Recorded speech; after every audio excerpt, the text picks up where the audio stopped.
You all look really amazing and your energies are shining, and it's lovely to have that. It's not for the room. No, it's not for the room. Yes, yeah. Can you hear me at the back? Okay, that's right. If my voice drops a little bit, just put your hand down. I will be doing a meditation within this presentation, and that is from something that I brought in 2008, which I'll talk about later. Just to give you an outline of me and who I am for the people who don't know me very well, I'm going to sit down and explain where I've come from.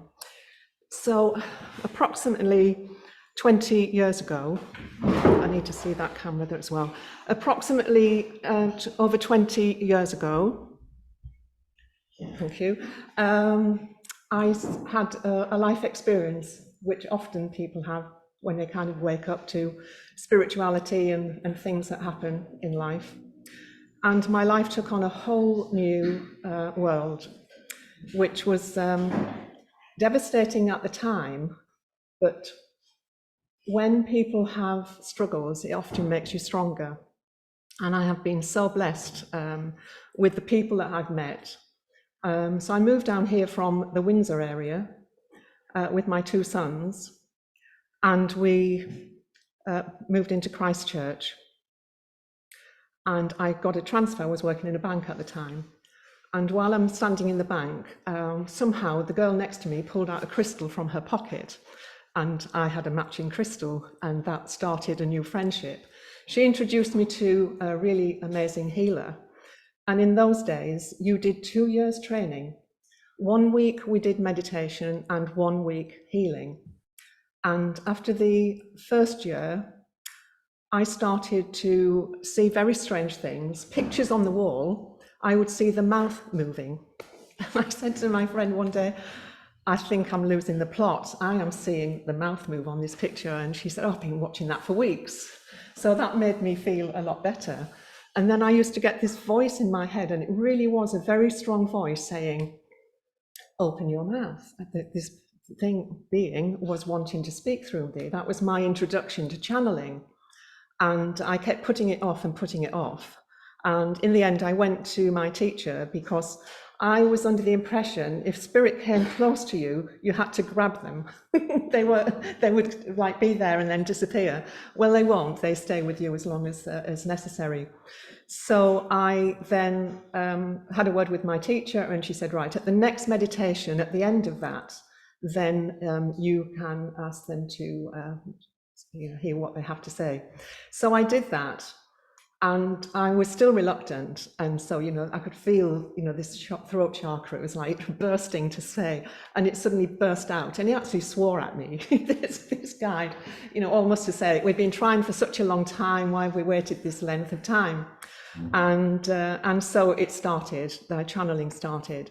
And it just became a natural form. And that's where you have really good teachers as well. If you've got somebody with the guidance and understanding of where this energy is coming from, because you need to know how to handle the energy, because sometimes, you can think it is of the light, and it often isn't. But you learn how to do that, and it just take a while to do that. But they're very clever, even the ones that aren't so good, because they can hide themselves under the light of you thinking that they are working with the light. So that was the start of that. From then, with the healing, I was always told I couldn't have my hands on for very long. I seemed to hold a very strong power. And sometimes the girls, because we would practice when the weeks of healing, we would go from one to another. And one girl said to me one day, oh, I've got a headache now, which was I'd been holding the energy too long on her. So it became obvious that I wasn't to be doing that kind of work for too long. And they used to joke about, I want a t-shirt, I've been zapped by Dee. So, it was quite hilarious. And I couldn't do anything like Reiki, because Reiki, you're doing that work for maybe an hour or so. and I couldn't do anything like massage, but I could do shiatsu, which was amazing because it's gentle touches on the body, and it was amazing. And when you're working on the head shiatsu of that, you're really connected with that person. It's absolutely wonderful experience for both the practitioner and the client. So I did that for several years, and then I got really interested in the mind and how that worked. And I was meeting two guys on a weekly basis, and we were always talking about going out on the road with, we were going to do workshops and all sorts. We all had different modalities that we could put together. So we talked about using NLP, which we trained ourselves to do that, and it's very easy to do NLP. So I said, I think we need to have somebody needs to be qualified to be actually doing this work. So I took it upon myself to go and enroll with Paul McKenna and Richard Bandler. Now, Richard Bandler, he has been one of the originators of the NLP. So I've been very lucky to have that experience. And also, Paul McKenna was just lovely. I had one of the best weeks of my life. The first one, I had the book called Change Your Life in 7 Days. And I really worked on that book. It really was amazing. So I went on that week, and I spent a lot of that week actually helping one girl in particular. And we've been friends all those years now. I did help. She was very young, and I think her mother had died, one thing and another. And in the interval, I went to see, I saw Paul walking towards the desk where they were doing the music and everything, and I wanted my book signed.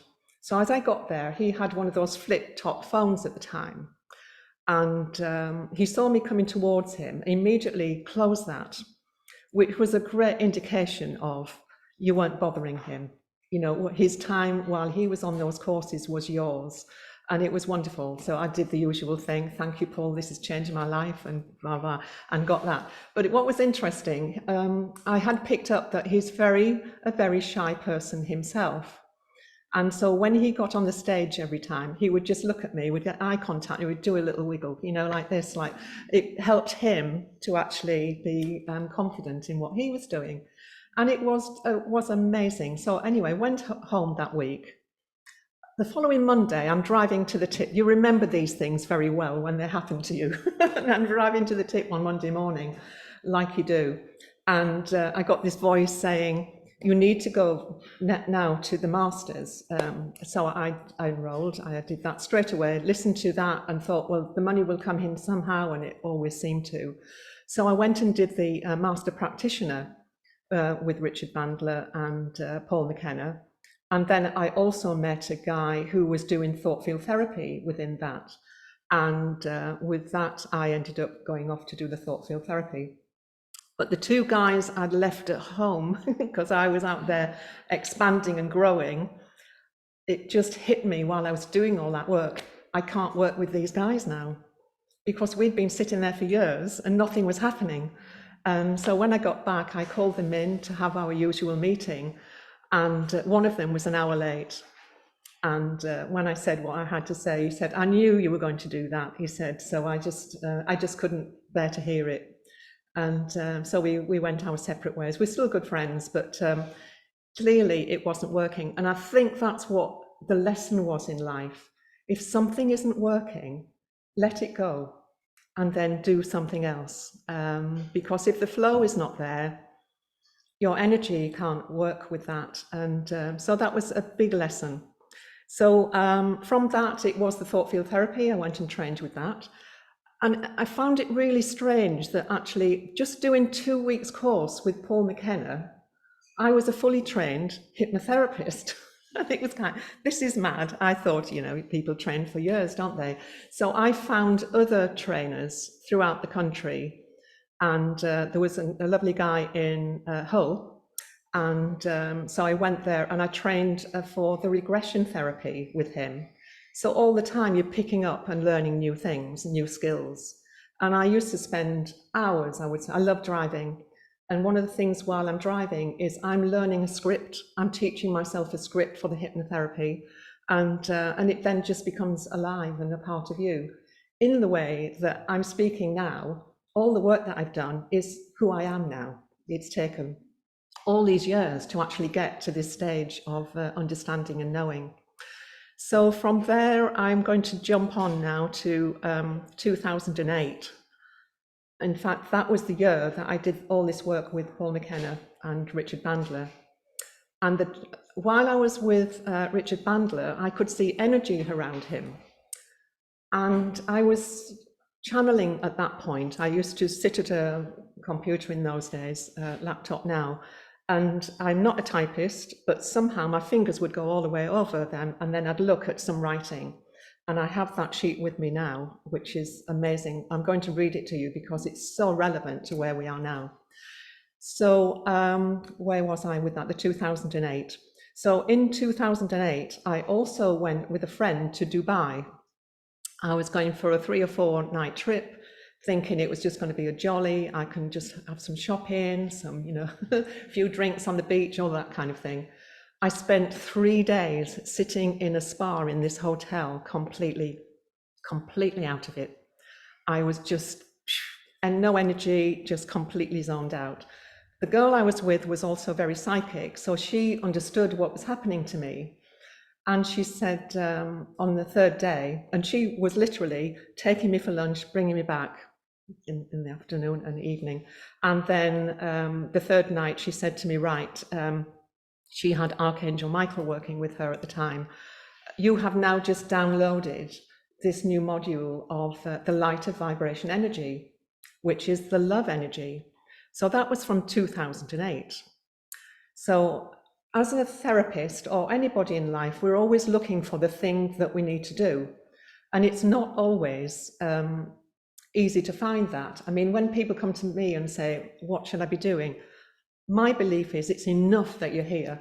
You're holding the light, and it's amazing. You've done such a good job of actually getting here, and as a collective with your energies, and they're working really well tonight because we've got some magical energies in here that Magenta and I brought in before we started.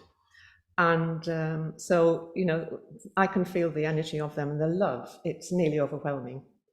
So where was I with that? So she said that you downloaded this energy. And so when I got back, I was doing lots of channeling on it, and I was to go out and actually attune people.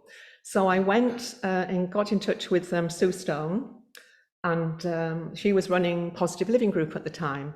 So I went there, and I did a group healing of 40 people. Several of them had healings within that framework. And one of them was a friend of mine who was due to have an operation the following week. When she went and they would give her a checkup, there was no problem. The problem had disappeared. And when I'm using that energy at the time, I don't do that now, but at the time I asked for a volunteer to actually sit so I could actually work on that person. So then the energy was actually going out to everybody. And that person happened to be Jackie White. I didn't know Jackie at the time, and it was only recently that I found out that it was you. So that was kind of awesome. So that's where that went, and then it just seemed to disappear. I was doing my hypnotherapy and all the other therapies that I do. I do thought field therapy, hypnotherapy, healing, and I also do readings and channelings. So, that's quite a toolbox, really, and it's all very different and very good for each individual because you can tailor it to that person in that perfect way. So, life was good. Lots of things happening, good and bad. Like all of us, we've all had good things and bad things. And I hit a really bad patch, but then we got out of it. And, here we are now to tell the tale. And whatever happens to you makes you stronger. And it really, really does that. But also with the help of the guides. And just talking to Joe there, he's reminded me of something that that he was talking about. And so I thought I would tell you this because this shows how you can use the power. I had to sell my house because of what happened, and I'd sold it, and I was moving on the 8th of December, and I hadn't found anywhere. So I remember often, if it was really something strong coming in, I would get vertigo. So this particular morning, I staggered downstairs with vertigo. I laid on a settee, and then I called out and said, right, guides, angels, guides, God, I want you all here now. I was desperate. And I said, right, I'm moving on the 8th of December, and I really need somewhere to move into. It was only 6 weeks, that time difference in between. And then I just, it was almost just did that, this command. I then went, had a shower, got myself ready, and I then went into town, went into the estate agent, and they said, Dee, we've got a place for you. So I went to have a look at the place, and it's the place that I'm in now. And I moved on the 8th of December. So perfect with your story, Joe. And so, yeah, we all have that ability to actually make a command, but you have to feel worthy enough to make that command. You have to feel strong in your own self and understand that these guides are here for that. They're waiting for you to wake up to that next level of understanding. And, you know, the world is your oyster. But where we are now is preparing for the 5th dimension. And it's going to be a very different place to where we are now. But we can be ready for that. What would you like to see in the 5th dimension? It's preparing for that. And we are, if you like, the trailblazers for that connection and that energy. And as a collective, we can do that a lot. And I know somebody here who is actually doing and creating with a group of people, which will be amazing. And there are many, many groups connecting now.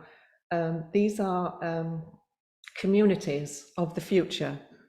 And these communities are getting together, like-minded people, to actually create. And they're going to start small and then get bigger and bigger and bigger. Some of them are focusing on the food, the growing, and others are focusing on other things which will materialize eventually. Even to the NHS lady who left the NHS and now has created the PH? The People's Health Authority.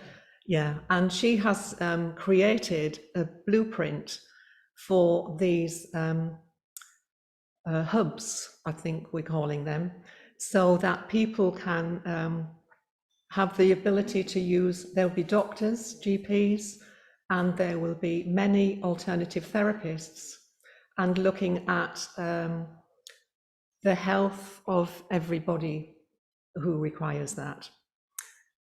And it's amazing, really, to think that just by somebody's idea, you know, a few years ago, not that long ago, she saw what was happening in the NHS and she had that vision. And this is where she has acted upon it. And it's just amazing to me. So what I'm seeing with all of that now, because obviously it's going to take some finance, and I'm seeing the people who are going to wake up next. A lot of them will be in the corporate field. And when they wake up to actually the truth and what is going on and how can they help, they are going to have the wherewithal to actually bring in finance to actually run these. So although the hubs are working now, they're going to be expanding, new people coming in with new ideas. And that's the whole point of it, isn't it? That we all have a say and we all take part and benefit from the whole thing. So that's where we are with all of that. I'm going to now read what I found just this afternoon, which was written in 2008. Sorry, that was dropping out here. So yeah, 2008, the light of vibration energy, message, re-love. Humanity is at a turning point, a point many have been preparing for and waiting for, the vibrational changes to settle into a place of receiving the golden era. This has been spoken about throughout time on this planet Earth, this beautiful, abundant planet. Living planet is perceived, a planet of such beauty and abundance. Many people in turmoil and hold negativity collectively have held back the growth of the planet and its inhabitants. Through eons of time, replaying the same old stories over and over, from wars to famine, power taken from the people by the people. It makes no sense until you take time to look at the history of your planet and all that has gone before. People are waking up now. The population of youngsters and those warriors of light who set the scene and pace are not standing for the same old ways. It is time now and has started. You must on some level be aware of these changes. Although chaos still looms, it is to ignite the change of consciousness, a mass critical consciousness for the tipping point, to bring forth the massive change you can feel in your soul. Your soul ignites with passion, using thoughts and imagination to awaken more of the truth. That overused saying, "the truth will set you free," has never been more relevant as now. For indeed, you are seeing the manipulation of those with higher power. Your monetary system is failing. Your healthcare, food supplies, even water supplied to you by your beautiful planet is all being manipulated.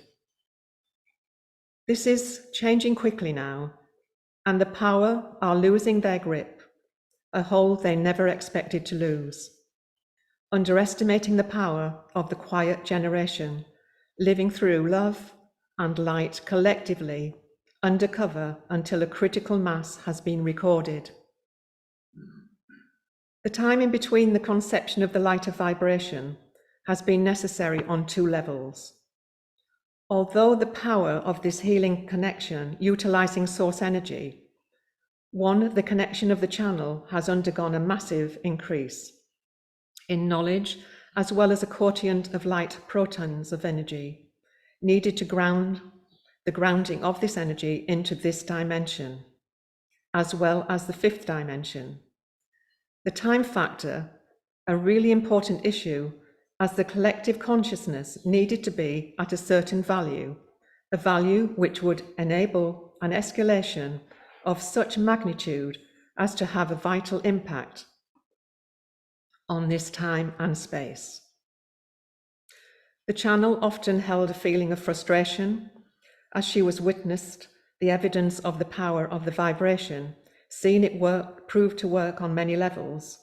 However, the bigger picture is now being fed to her through sleep time, almost like taking a degree in the quantum field. Of course, many of you will resonate with this concept, as all things are created in the field. It all starts with intention. From a thought, as you are aware of now, thoughts become things.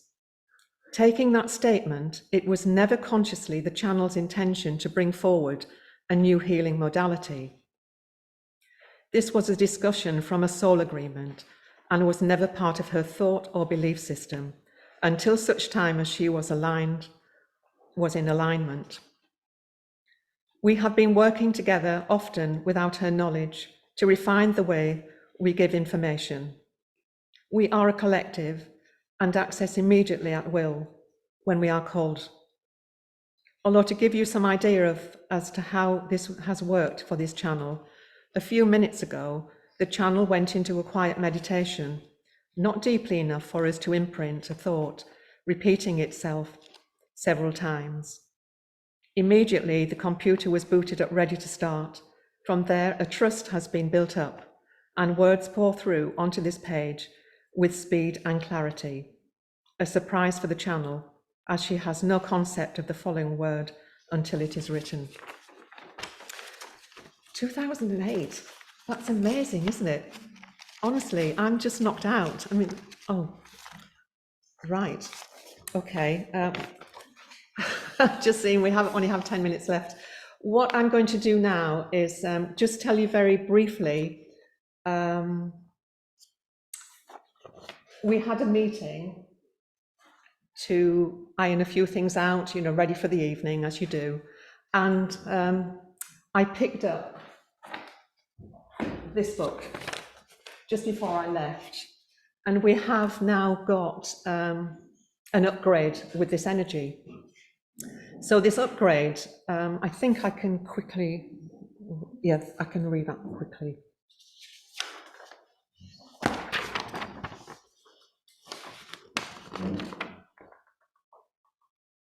So if I explain about the light of vibration energy first, it is all the colours of the rainbow encased in a pearly white essence. And the pearly white essence is the God essence.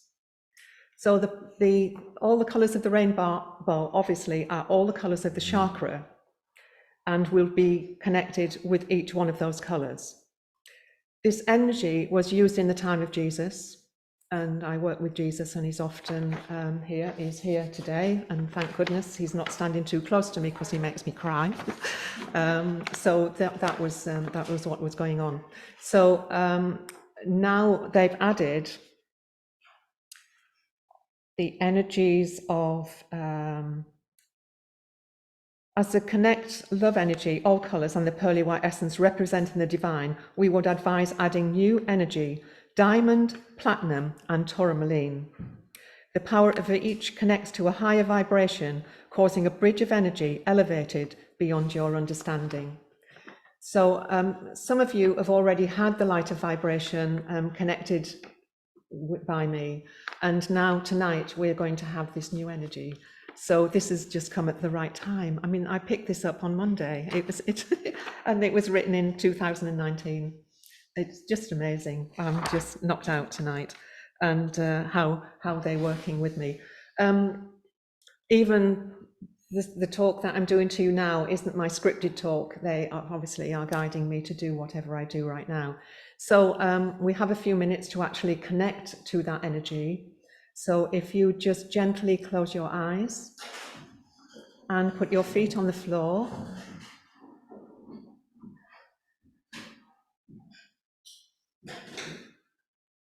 And take in 3 deep breaths in your own time, consciously aware of the breath.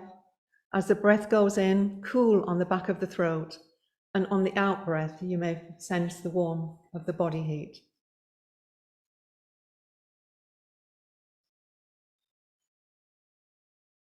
Feeling the energy of the room.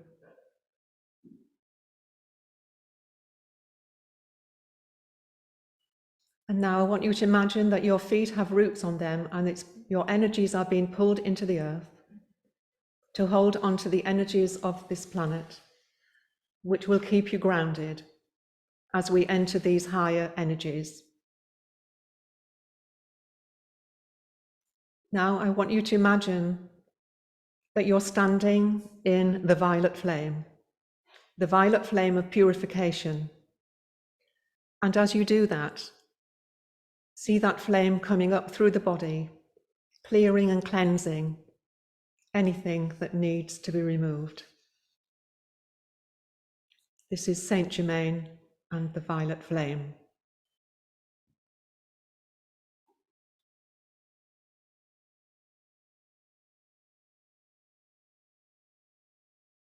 And now above your head,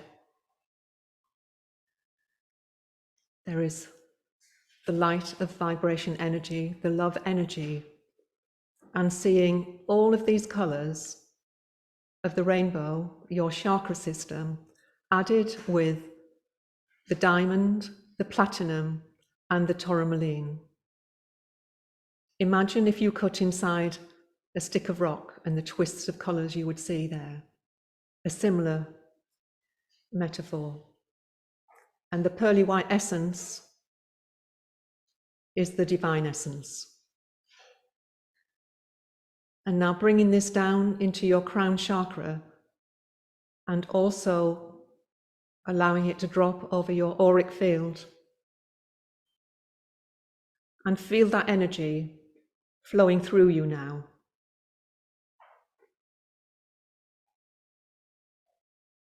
And holding that light.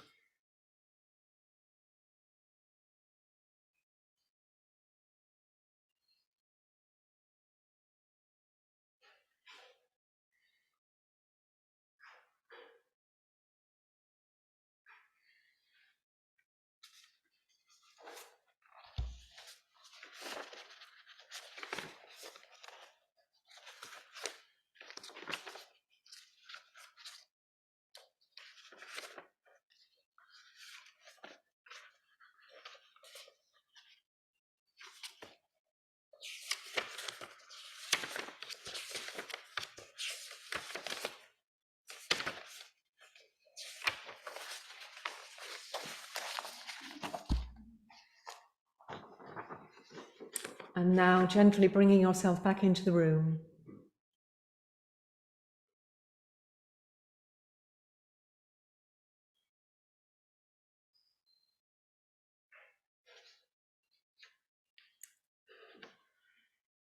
And also at home, feeling the benefits of that energy within the whole of your being.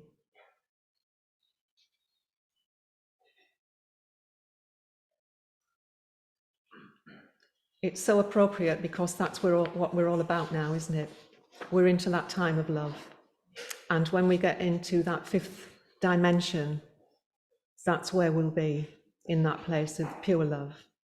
And in that collective of all for one and one for all, collected all together. So thank you. I'm going to now introduce Magenta. I have her bio here. For those who are not familiar with Magenta Pixie and her work, I will present a brief introduction. She has been in communication with the higher consciousness intelligence since 1994. Call this higher self-collective consciousness, spiritual guidance system, extraterrestrial subconsciousness. Reading the probability fields and timelines. However you wish to refer to this. Magenta holds the perspective that these are all the same.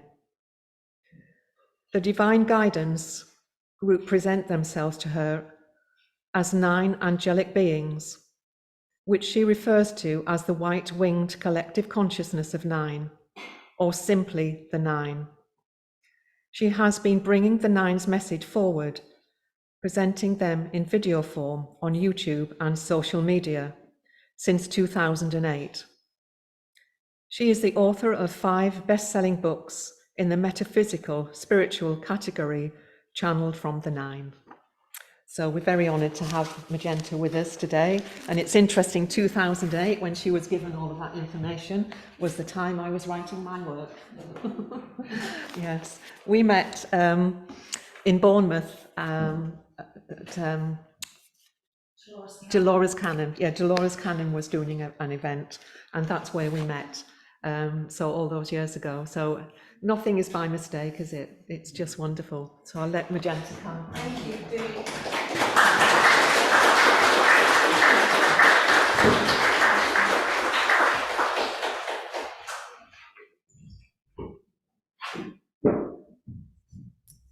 Thank you so much, Dee. That was lovely. Thank you everyone for coming. It's nice to see some familiar, well-known faces and some new faces. And hello to everyone live on Zoom. Thank you for joining us. So as Dee has introduced what I do, I won't go into discussing any more about that.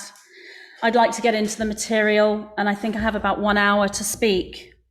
So what I do is I ask the 9 questions, I bring forward the answers from the 9, and then I go into, well, not always, sometimes I just present their answers and leave it like that.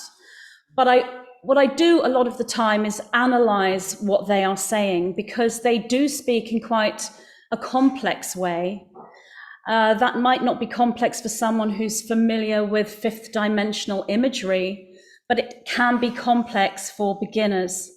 So what I'm going to do this evening, I'm going to bring forward the responses from the 9 to the questions I asked them, and then I'm going to discuss my analysis. Now, my analysis of what they say is my perspective from my own viewpoint as Magenta. Other people might perceive what the 9 are saying in different ways, and over the years I have had people give me a different perspective about what the 9 might mean rather than my own perspective. And I found that quite helpful sometimes, and other times maybe not so helpful. But I want to point that out, because when you hear the 9 talk, you might not necessarily completely resonate with my analysis. You may have your own analysis. And I will also say that although the 9's information can be complex, every word, every phrase that I speak in translation of their energy contains an activation code for everyone who listens to the material or who reads the material. So the words are coded. So I'll get right into the material. I actually asked them 4 questions, and those questions were: what does New Earth mean? Now, the title of this talk is The New Earth Seeding, Your Time is Now. So what does New Earth actually mean? It's being used by lots of people. What does it actually mean? The second question I asked them is, what is the New Earth seeding? How can we become part of this? The third question is, how does this seeding affect or assist us in our current lives? And the fourth question is, what are the roles of local community groups and gatherings within this New Earth seeding? So what I'm going to do is bring forward the 9's response to the first question, present my analysis, then go to question 2, 3, and 4, and hope I can get through all of the material in the hour. So let's get into the material. What does New Earth mean? And this is what the 9 said. This is, of course, metaphor, yet a most appropriate one. The phrase is stored within the flame letter library, language of light field for all humanity on Earth, and indeed those beyond. The meaning is that of a spiritual or dimensional upgrade. The higher consciousness and awareness held by those moving into this upgrade, and the creativity that thus springs forward from these individuals at personal and collaborative level. This would also refer to the geological presentation of that which we refer to as fourth density, due to the ever-expanding consciousness of the Aurora Network Collective within aware humanity. This consciousness thus creates the literal New Earth at geological level, expounded and compounded by photon belt particulates.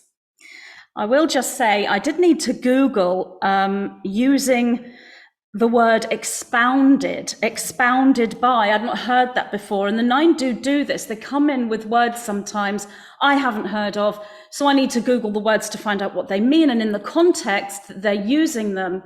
Sometimes they come out with words and I Google them and there is no such word. There's no such word in the English language. So I then have to ask them what they mean. And anyone who channels and translates higher dimensional energy will understand what I mean. So using expounded by photon belt particulates, what they actually mean there is explained by. As in, this consciousness thus creates the literal New Earth at geological level, explained by photon belt particulates. So I needed to Google particulates, photon belt particulates. Now, according to Wikipedia, they mean atmospheric aerosol particles, particulate matter, or suspended particulate matter. They're microscopic particles of solid or liquid matter suspended in the air, according to Wikipedia. So I did ask the 9 to clarify the meaning of photon belt particulates, as Wikipedia presents these as potentially toxic particles in the environment. Now, assuming we aren't taking in toxic particles, so the Wikipedia explanation doesn't really fit. So I asked the 9 if they could clarify, and what they said was, we specifically refer to photon belt particulates. These are as an aerosol space dust, or plasma, if you will, holding crystalline geometry and galactic geometric codices for DNA merge, and thus delivering galactic memory to the recipient. So that's their response. I was a bit surprised, actually, because when I asked a simple question, what does New Earth mean? I really expected a simple answer, like, you know, it's something on your planet, and et cetera, et cetera. And I didn't expect something quite so complicated. So this is my analysis. Now, obviously, I'm not going to be able to analyze the entire response, but I'm going to go to points that I feel are important, things that perhaps might need to be clarified. And what I've looked at here is the flame letter library language of light field. So I'm going to clarify what that is. It's like a cosmic library stored within the etheric realms and within our DNA. They are our words, symbols, images, and archetypes that every soul incarnated on Earth and beyond Earth intrinsically know and understand. So you might not understand this at a conscious level, but you will understand this within. And there are different ways that this comes out to you. It's quite unique in the way that you work with this. One needs to be holding a higher consciousness or have an analytical mind or be able to access some kind of deeper level through hypnosis or meditation or something similar to be able to access this language of light library. The 9 refer to them as flame letters. Yes, why are they flame letters? Well, they refer to them as this because they're actual chemical codes or codons within our DNA that fire up or take on a type of fluorescent light. The 9 said that's not quite right. It's not like there's a fluorescent light inside us, but if we were to look at these flame letter codons within our biological system, we would perceive them to be fluorescent or neon in their light. So when we activate them, we recognize them. We know what they are. We activate them through our recognition and our knowing. So when something comes into our reality that's a flame letter or a language of light, part of this language of light library or alphabet, once we recognize it, that's when we activate it. It can be something as simple as a unicorn, a rainbow, a crystal, or it can be something very complex like photon belt particulates, but they are all within that library. The 9 went on to say, the meaning is that of a spiritual or dimensional upgrade. The higher consciousness and awareness held by those moving into this upgrade, and the creativity that thus springs forward from these individuals at personal and collaborative level. So I would interpret this as meaning, as an individual expands their consciousness through whatever means, they become deeply creative.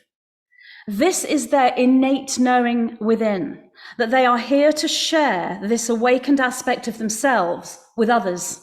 So this is happening to everyone who is part of this New Earth system, every single person. The 9 went on to talk about the geological presentation of that which we refer to as fourth density. Now, I will explain that. When they say fifth dimension, they're talking about the consciousness that we experience within this New Earth. When they say fourth density, they tell me that that's the same thing interpreted in a geological way. So the actual physical Earth goes into fourth density, but the consciousness we experience is the fifth dimension. However, different channels use these words interchangeably. So this is just the way the 9 present their model. It doesn't mean it's the only way. So this would refer to the geological presentation of that which we refer to as fourth density due to the ever-expanding consciousness of the Aurora network collective within aware humanity. This consciousness thus creates the literal new Earth at geological level, explained by photon belt particulates. So what does this mean? Well, I take this to mean that Earth herself will shift geologically, as well as us moving into a higher consciousness and sharing that consciousness, becoming telepathic and creative and empathic and all the things that go with that, the Earth herself will shift geologically. Now, how this will manifest for sure, I do not know, other than, these are the things that I've been told, land mass will change and tectonic plate shifting may occur. Now, I know that can sound quite scary.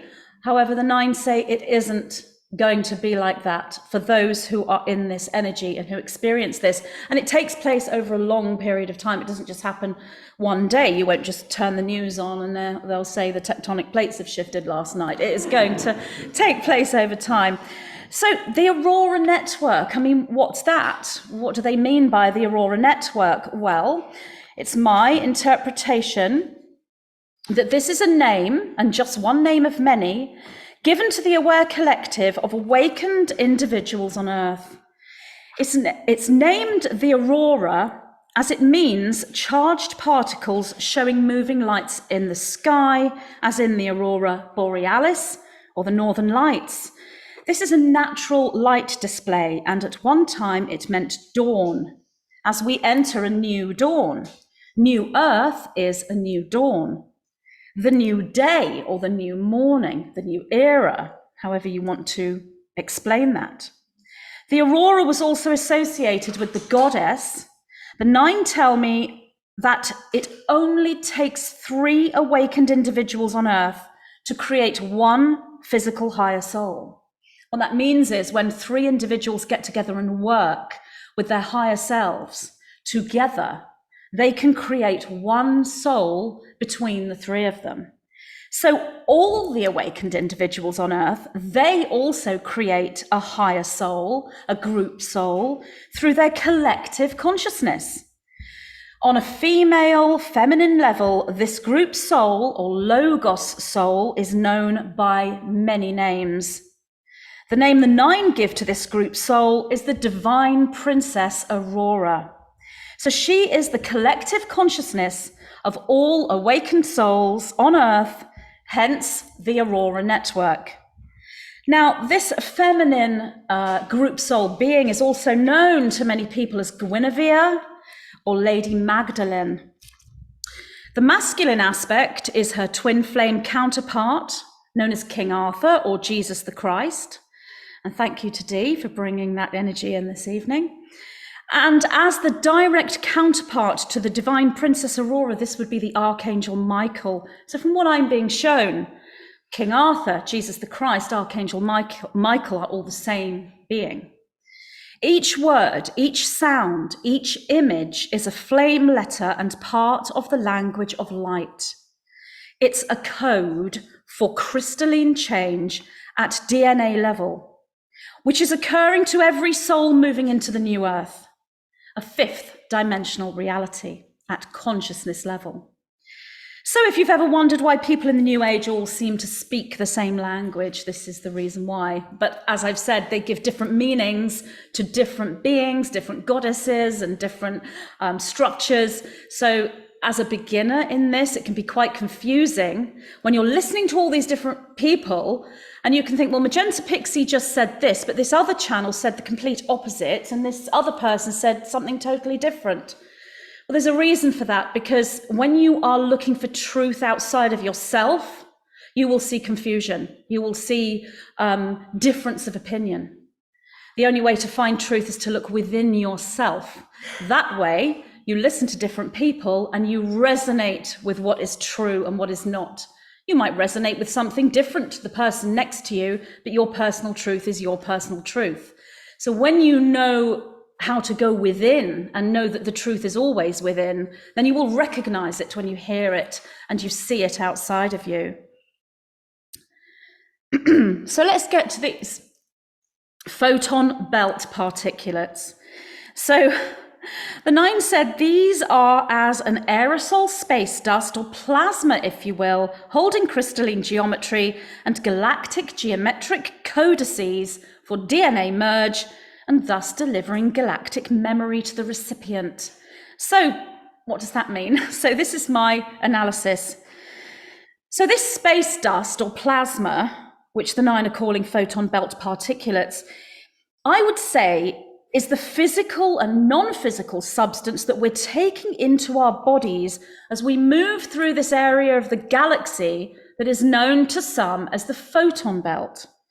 This touches our energy field, or our aura, or our matrix, and it encodes us with information, as it is a direct golden knowledge from the morphogenetic field. The morphogenetic field being the collective library, if you will, of everyone's thoughts and experiences that have ever happened since the beginning of time. And there is no beginning, so that keeps on happening in an infinite spiral. Everything that's happening right now and everything that will ever happen, that is the morphogenetic field. And golden knowledge is when we're able to access that. That's what people call channeling, or whatever word they want to use to give to what they do. That's basically what you are doing, and it's memory. It comes in an unusual way, in a way that perhaps you don't expect, but that's what it is. So that's what I'm doing when I draw forward the 9. I don't necessarily know what they're going to say. I don't always know what they mean, but that is my memory. But it's not my conscious memory that I'm carrying around with me every day. It's memory that I need to tune into and move to this 5th dimensional consciousness in order to access it. Now, why golden? Why is it direct golden knowledge? Well, golden because this space dust, if you were to give it an actual name of a substance on the periodic table that we know on this earth, it would be gold. Gold originated from the words shining dawn, so you can see the connections within New Earth, within the language of light library, and there are connections everywhere with this.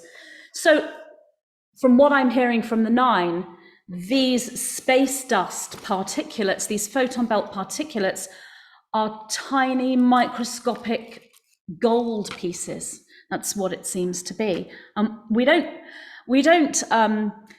necessarily breathe it in. We take it into our system energetically when we're receptive to it, and when we are in 5th dimensional consciousness and we're connecting together with others that are in the same consciousness, then that's what we all do. Okay, so that is the analysis of the first question. As I said, I'm not going to be able to get through everything they've said in each question. So I want to go on to the next question, which is, what is the New Earth seeding and how do we become part of this? And this is what the 9 said. This is the time period you find yourself existing within now, in your current now time of your year you call 2022. The time period for triggering the Great Awakening from a higher perspective would be a window from 2011 to 2033. It's a 22-year window known to you as the 2012 cosmic moment. So that is basically 2012, from 2011 to 2033. However, this is based on the Mayan calendrical counting system, the most accurate you have on your planet at this time. Yet other counting systems are in place, and others may yet present themselves. The seeding is as it is said. You collectively, aware individuals on Earth, you are seeding this consciousness upgrade we speak of that shall literally manifest as a new Earth. Those that are seeding this are automatically part of this, for that is the reason you are here.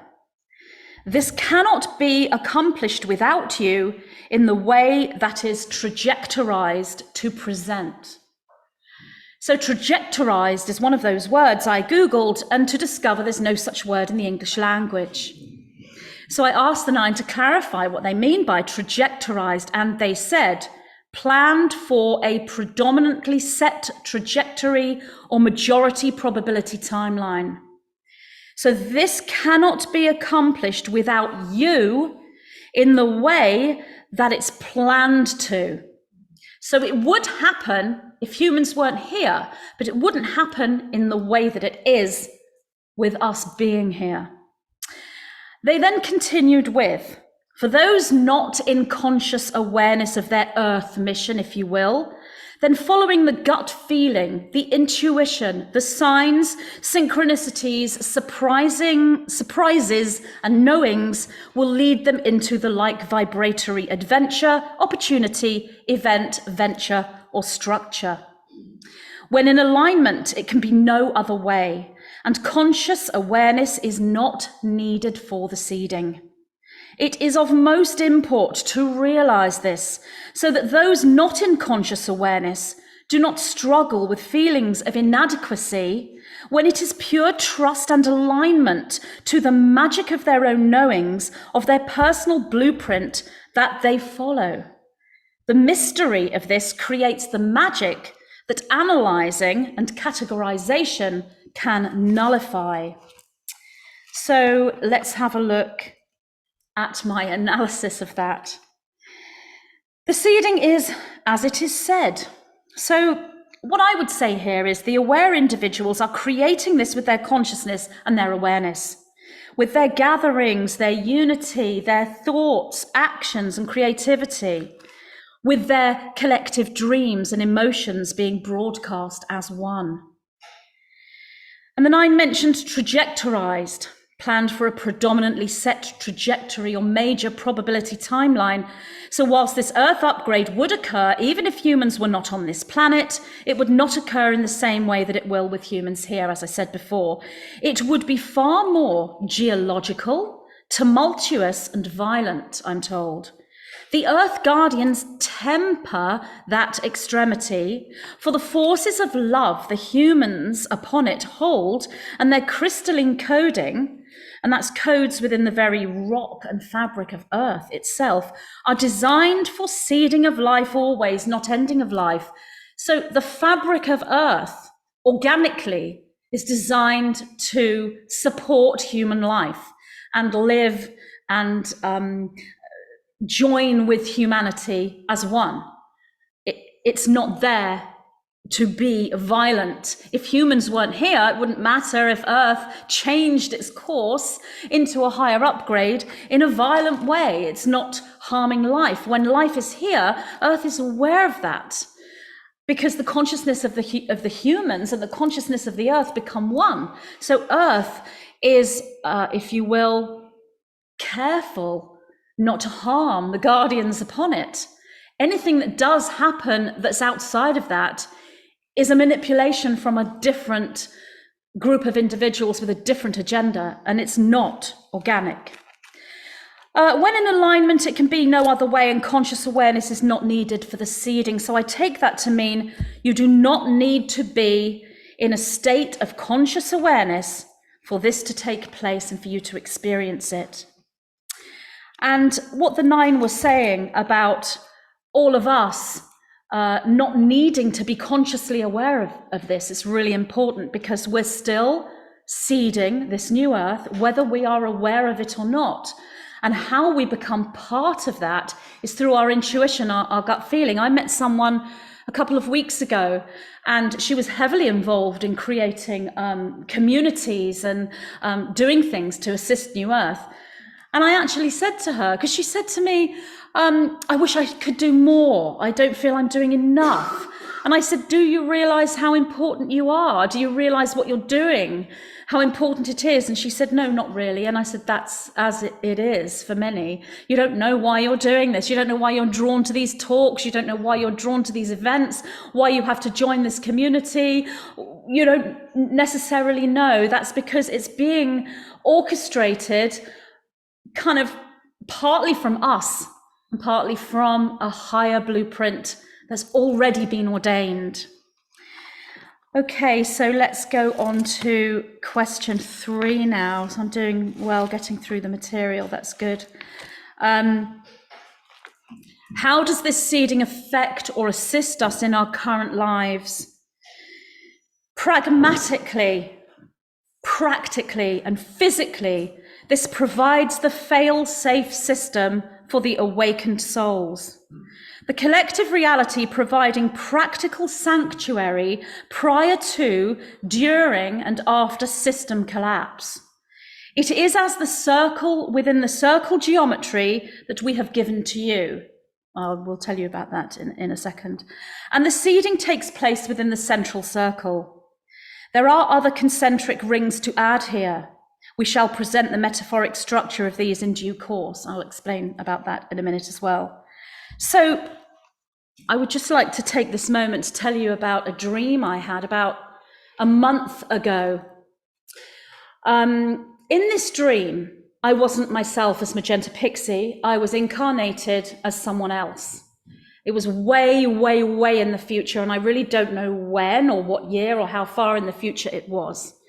But I was surrounded by all these people listening to me, and they were very eager to hear what I had to say. And I had some kind of rare understanding that many people didn't have. And what that rare understanding is I remembered my incarnation as Magenta Pixie when I lived during the seeding. And so they were saying to me, I know, I've saved this information for tonight. I haven't told anyone this. Well, apart from everyone when we got together to discuss all the logistics of doing this talk, and they all said, please tell everyone your dream, save it for the talk. So these people in my dream were fascinated, and they were saying, what was it like? Because I know, because the seeding of New Earth is then in this future time, it was a huge, huge piece of history that they all talk about and they all teach their children about. It's massive in this time. Now, I know this was a dream, so you can take it as it is, but if this is actually me projecting forward into a future incarnation to see what it would be like, then it's so interesting to know that we live here now in this time, and I know that this time can be challenging for us all. And yet it's a time that is remembered for years and years and years and years and taught to the children. So they're saying to me, you remember living at the time of the seeding? And I said, well, yes, I was one of the individuals delivering messages from the higher collective to other individuals at the time of the seeding. And then they were saying, well, what was it like? And I said, well, obviously, we didn't really know exactly everything we were doing. And it was difficult sometimes. And then the questions they were asking me were things like this. What's it like to know that there are people on the planet with you that tell lies? What's it like to have people on the planet with you that would create corruption and do negative things and harm people? They couldn't understand it because in this future reality, that had gone. Now, I can't tell you how far in the future it is, but I know with every fiber of my being that that future exists, and we are seeding it right now. So I'd like to talk to you a little bit about what I was shown. And then I talk about these, they say to me here, it is as the circle within the circle geometry that we have given to you, and the seeding takes place within the central circle. So I'm going to walk over to the easel here. I'm not very good at drawing. I'm hoping I'm going to be able to remember my nursery school days, how to draw a circle. I'm just going to hire someone here to hold the easel nice and still for me. Do you want to come behind? Okay, just hold behind. Okay. Okay, so I'm going to draw a circle. So this circle here, that's not a very good circle, but anyway. This circle represents what the 9 showed me is the control structure, or, if you will, the system. This is the system that we live in at the moment. This system has our educational structures within it, the health system, the financial system, all the systems that we have across this planet are set up here in this circle. Now this is a metaphor. People have asked me, surely we have to wait for the control structure to collapse before we can create new Earth. Well, that isn't what the 9 tell me. What's actually happening is, and I won't use black for the new Earth, let's go for blue, shall we? So this system is in place already. We are creating new Earth, and this is new Earth.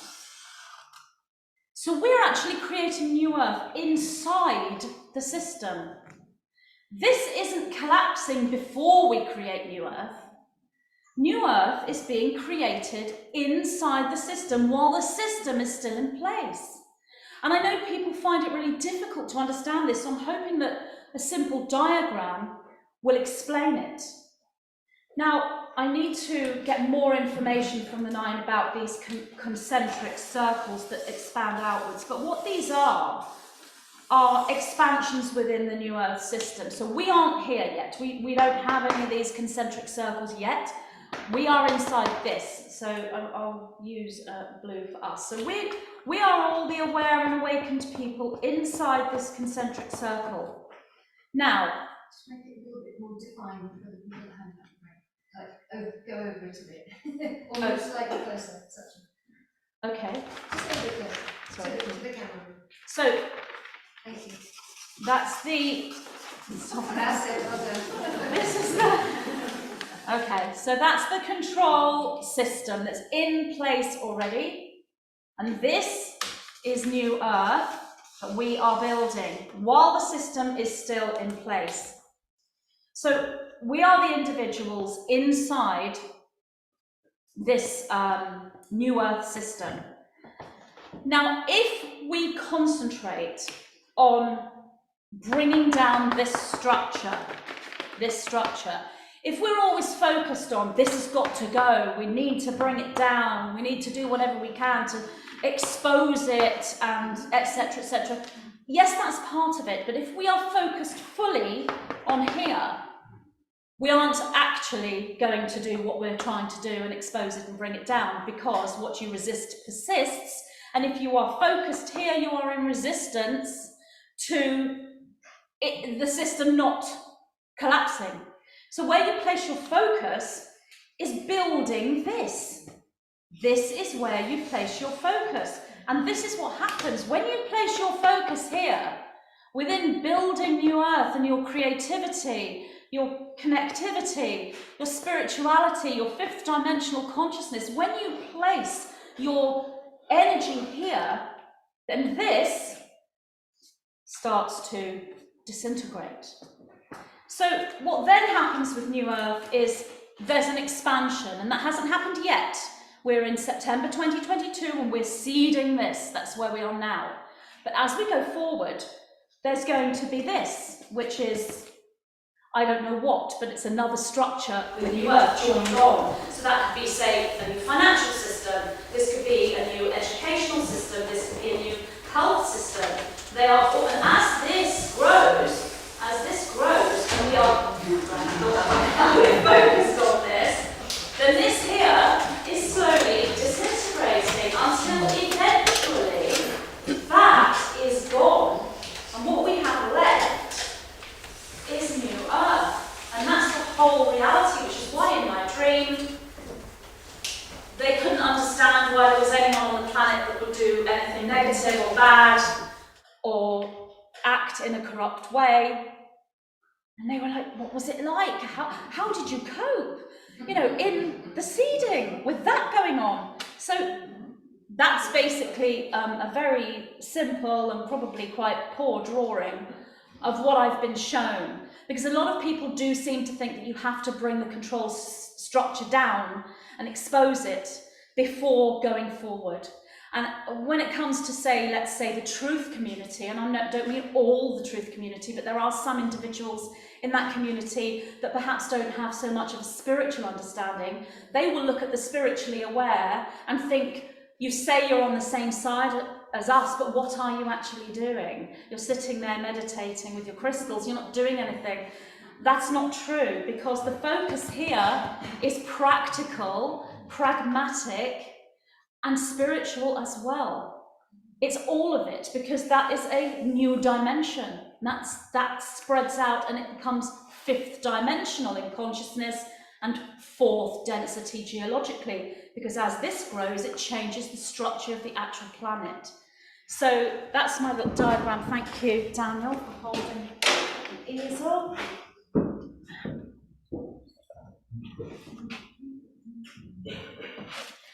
So I will just have a look at my notes to see if I wrote anything else down regarding question 3. I did. So the 9 said, practically, pragmatically, and physically, this provides the fail-safe system for the awakened souls. The collective reality providing practical sanctuary prior to, during, and after system collapse. So my analysis of that would be that this is a practical creation, a coming together of like-minded individuals, a creative venture, a community. It's a fail-safe because if the timeline does move into the, let's say, worst case scenario or close to it, the fail-safe becomes a sanctuary system. So if there is a more negative timeline, that doesn't affect the New Earth system because it's a fail-safe. It's a fail-safe for the individuals. It's a sanctuary for them. Now, this in itself has been hijacked. You will hear terms such as sanctuary cities or smart cities. That's a hijack of the real sanctuary city, which is the Aurora Network. It's New Earth. And that's the inversion to this creation. That's the false New Earth, if you will. Because the individuals who want a different agenda are fully aware of the New Earth creation, and so they use misdirection by mimicking it. And that's why it's so important for us to hold our resonance with truth so that we can discover what is the real New Earth and the one that's been hijacked, that is trying to misdirect us.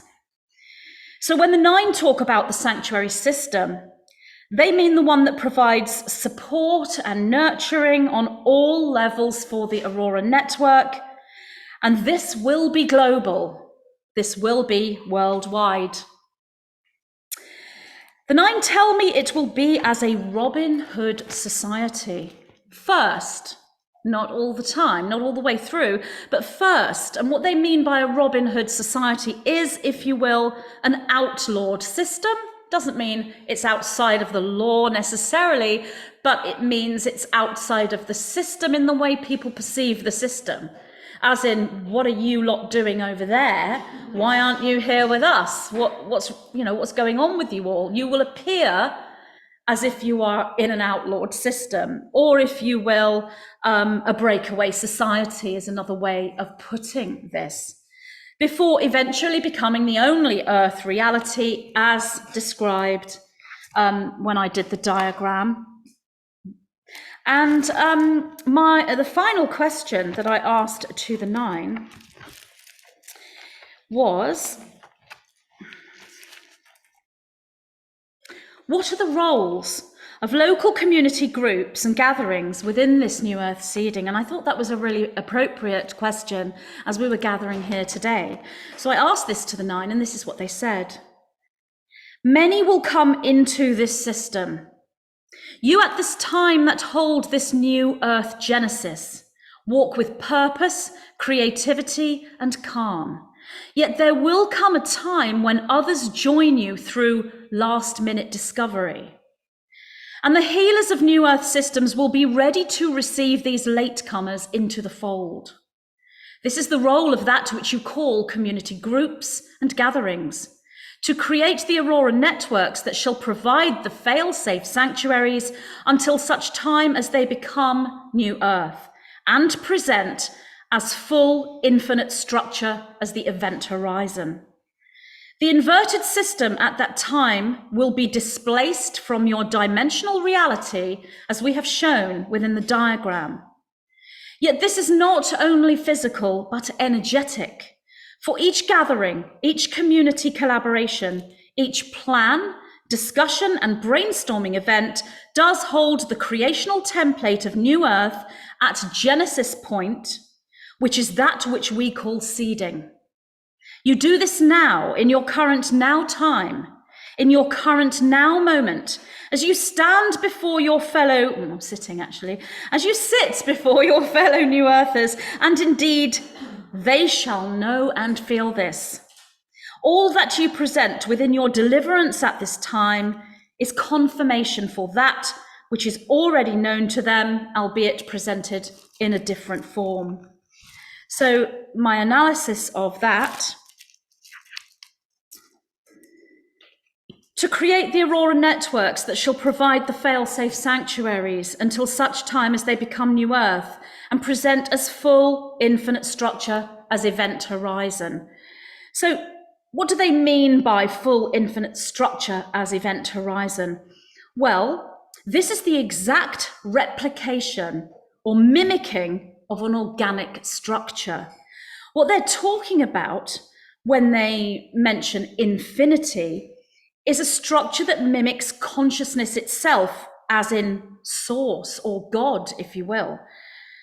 Therefore, this is a holy system, built in the likeness of the holy body, the Christ body, or the entire multiverse consciousness within the positive polarity. It is a unity structure, a unity infinity, which encompasses all things as one whole. Therefore, it's a holistic system. It's infinite because it shall not end. It can only go onwards and grow and reproduce or genesis itself over and over. It is known as the organic human template, and the codes for this structure is in everything. Mathematicians would know it as the golden equation or the golden mean. And there's the gold dust again, the Aurora network, New Earth, all connected so very deeply. The 9 said the inverted system at that time will be displaced from your dimensional reality, as they showed in the diagram.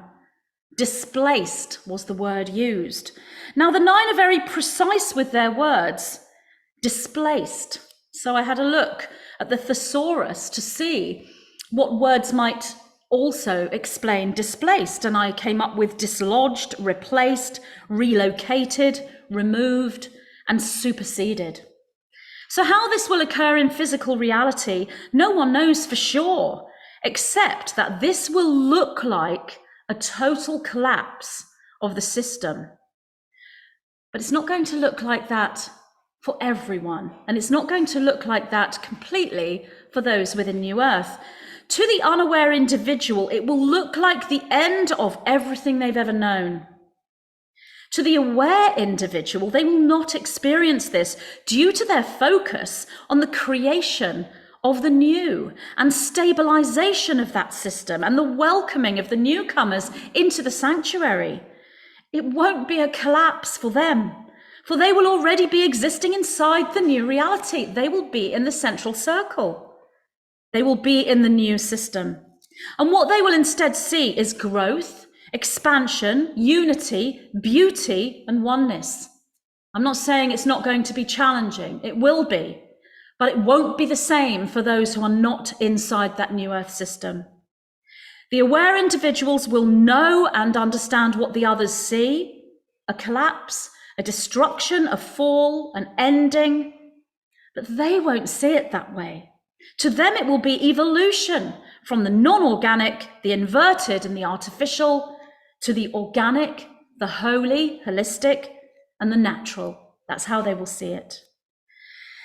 And the 9 said, all that you present within your deliverance at this time is confirmation for that which is already known to them, albeit presented in a different form. So that's all of you listening. And what the 9 are saying is that we are doing this right now with this gathering today and all the gatherings yet to come. We are seeding the New Earth system by being here today and being here in all the other days yet to come. Everything I'm saying to you now, everything we're speaking about, is already known to everyone here And it's simply confirmation of their own knowings and their own knowledge. It might be presented in a different form so it can assist you to clarify what you already know. But ultimately, you do already know this timeline, this play out, this structure for this time period. And this goes for everyone here in person, everyone watching live, and everyone seeing the recording of this event at whatever time in the future that they see it. You will come to this presentation of your own knowings in divine timing that's right for you. So the 9 end their responses to me by saying a phrase, which is how they end all their transmissions. And that phrase, in and of itself, is also a code within the language of light. It's a flame letter, and it seals within it the coming together of a unity structure, which is us in physical form, and the higher guidance system of love and light in the non-physical form. The phrase they always end each transmission with is, "We are the white-winged collective consciousness of 9." Thank you so much.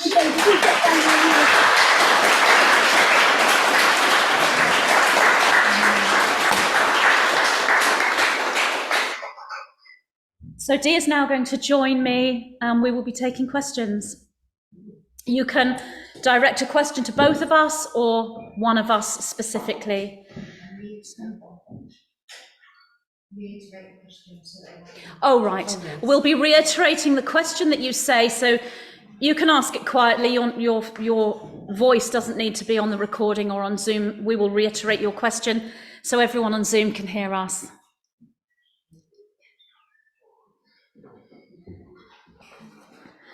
Okay, does anyone have any? Okay, yeah.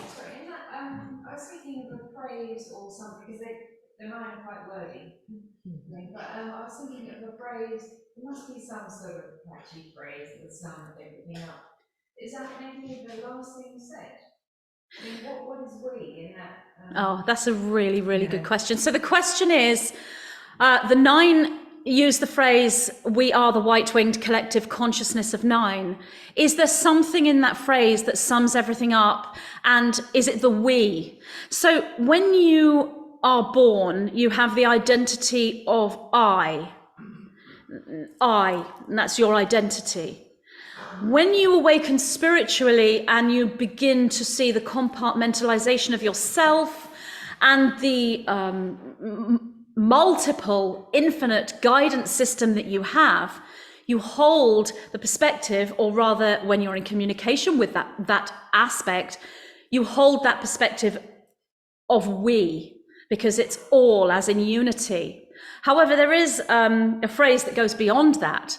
When you move into your spiritual path and move into a journey of enlightenment, ascension, you will come to the phrase "I am," which is going back to the I. So it's important for us to know the I, the original identity that we're born with, the we, which is the unity structure, and the I, which is the oneness. So you have a perspective of oneness, which is all and everything, as in multiple, and you have a perspective of oneness that is one. And that's where the 9 say "we are." That encompasses those 3 aspects: I, we, I am. Within that, did you want to add to that, Dee? Just to the I am, excuse me. It has been used for eons, I am, and we recognise that very much as a way of creating. I am healthy, I am happy, I am successful. It is a proclamation, I can't think. Proclamation. Thank you, of who you are. You're stating your I am presence, but you're also then endorsing it with. And these are things, affirmations that I use on a daily basis. So that's just a practical use of I am. Yes, absolutely. Thank you, Dee. Thank you for your question.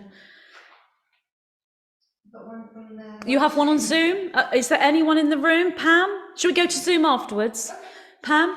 Yeah, it's just a question. First of all, thank you so much for great evening, great information. It's just an observation. I'm doing a live event on Sunday, and I don't have your spiritual gifts. I'm working purely astrologically and cosmologically, but I'm saying many of the same things that you have just said. Oh, how wonderful. That's wonderful to hear. And I must admit, when I do manage to catch one of your videos, there is a lot in there that is very similar to the information I get. And, you know, as you say, you're coming in from that astrological perspective. And this is really important because within this awakening system, we can't just have one perspective. There has to be all these different ones. And it's when you start to connect the dots with these different perspectives that you realize, well, hang on, you know, Magenta Pixie's saying this, now Pam Gregory has just said she's saying something similar, and it gives weight to Pam Gregory's information and to mine and to Dee's, and that's how we build up that picture of truth. So thank you, Pam. Yeah, it's a great validation, so thank you. Thank you. If everyone on Zoom, if they heard that, Pam Gregory, the astrologer, I'm sure many of you will know her. She is giving a live talk on Sunday, and although she's coming from an astrological perspective, many of the things that she'll be saying is very similar to what I've said myself this evening from the 9. So that's what Pam wanted to point out. How does what you talked about today, which is I completely resonate with everything, I'm seeing it in my own life in action, how does it connect with the bifurcation or the split? Well, it's absolutely the bifurcation, and that's what it is. This diagram of the circle outside as the system, I just grab this. So this diagram could also be shown in a different way. So I wonder if I can get this off. No, probably not. So this diagram here could be shown like this. It could be shown, it look like saying circles. So you've got one here, which is the old system, and one here, which is the new system, or one here, which is older, one here, which is newer. It's this same thing. It's just that this shows that there are 2, and it's a very, very good metaphor. In fact, if you watch my recent interview that I did with Shirley Batty, which is up on my YouTube channel, Shirley Batty gives a very good explanation of this 2-earth presentation. The reason why the 9 showed me this is because people think we have to take this one out first before we can have this one, and they're both there at the same time. The bifurcation is the split.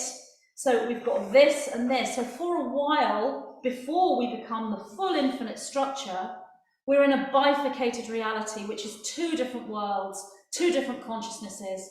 You know, the Robin Hood society in the old system. What comes next, actually, is a trifurcation. There'll be 3. I'm not sure what that 3rd one is. It can be represented in many different ways. One of the ways it will be represented will be individuals who are in the old system and in the new system at the same time, and they will act as a bridge between the 2. But that's only one manifestation of this trifurcation, because this is mirroring the source creation. The 1, the 2, the split, and then the 3, and then you move into unity, which is the full infinite structure. That's what this earth is going through right now, following the organic pattern of creation itself. So really good question. And for those on Zoom, the question was, how does the bifurcation come into this that I've just spoken about? So that's what I was explaining. So. Shirley? Has the 9 ever spoken of the other universes, the 7 universes of which we are one? 7 universes? There are more, but of the one that we're part of, the 2nd. Yeah. Have they ever spoken about that? Well, they have never spoken of that as if there were 7. What they have said is there are infinite universes, known as the multiverse, much more beyond. So when I talk about an infinity structure, that's just one structure that's infinite, but there are infinite infinities. So there are, yes, it's completely quantum, but they haven't mentioned it as specific as 7. There are so many different models, as you all know, Shirley, to explain reality. And one of the ways to discover truth is to look at all these different models and then, you know, go within and see which one feels right to you. And it might be that you come up with your own original model. So, you know, we are talking about something so vast and so complex. It's very difficult to put that into words. Dee, have you heard anything about the 7 universes, Not the multiverse? seven, just multiverses. Never had the number 7. Yes. I was thinking more the 7 that we're one of the 7. There are Yes. more of Yes. multiverses. Yes. No, they haven't spoken in that way as the one of 7. No, I don't think they've presented that model to me. But what they do say is there is a system, a spiritual system, that's it, Kabbalah, the tree of life. They've said that is incredibly accurate as well. Now, I think that there is one path, correct me if I'm wrong, you might know more about this, Daniel. I think there might be one path in the Kabbalah that has 7 spheres. There's a 7 and there's a 10 and a 12. So there are different models and different systems. Yeah. Did you have a question, Jackie? Yeah, I was speaking, I'm pretty sure it was with Matt Bell the other day, and he said that this planet has already gone into the 5th dimension. It's for us to catch up with. Would you agree with that? I would agree with that on a consciousness level, as in the individuals in New Earth are in the 5th dimension, therefore the 5th dimensional consciousness is here. I would agree that there are parts of Earth that have gone into the geological 4th density, which would be 5th dimensional. I do not agree that the entire Earth is 5th dimensional yet. But again, different model. Because you know they say the planet is ascending, so we are ascending, but no one had said to me that the planet's already ascended, but it's for us to catch up with. Well, that's just another perspective of looking at it, because if you look from the perspective of the higher viewpoint, the planet has already ascended. I mean, in my dream, I was in the future in a different incarnation. I was there. So that's real, it's already there. Those people are looking back and saying, what's the seeding like? I can't believe you lived at that time. Those people are real, they're just not in our conscious experience. So Matt is correct. As I said, so many different viewpoints. But right here, right now in 2022, is the entire planet fully geologically 4th density, as in fully 5th dimensional? No, not yet. But it is from the higher perspective. Dee? Yeah, I think sometimes we slip into the 5th dimension when we're in an absolute state of bliss and pure heart.